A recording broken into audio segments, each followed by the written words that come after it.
Ang hiling ni Pablo para kay Onesimus.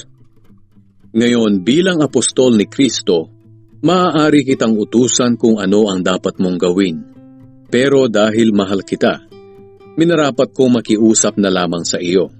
Kaya bilang isang nakatatanda at bilanggo dahil kay Kristo, nakikiusap ako sa iyo para kay Onesimus na sana patawarin mo na siya.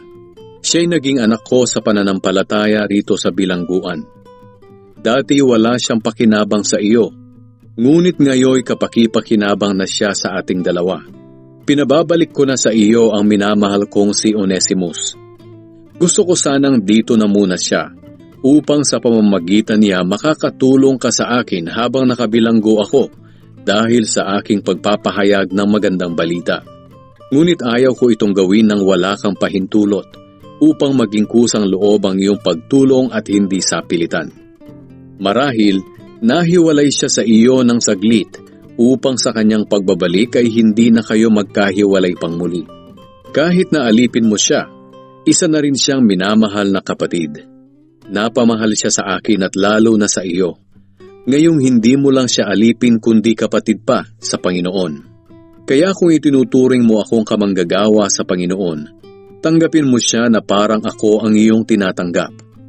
Kung siya man ay nagkasala o nagkautang sa iyo, ako na lamang ang singilin mo.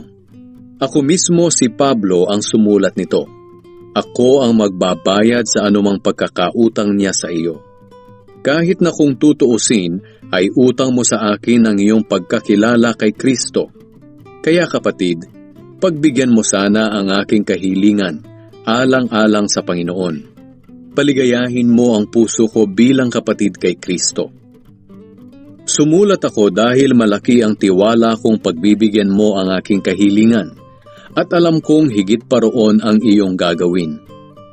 Siya nga pala, ipaghanda mo ako ng matutuluyan dahil umaasa akong makakabalik sa inyo dahil sa inyong panalangin.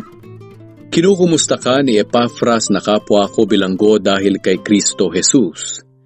Kinukumusta ka rin ng mga kamanggagawa kong sina Marcos, Aristarchus, Demas at Lucas.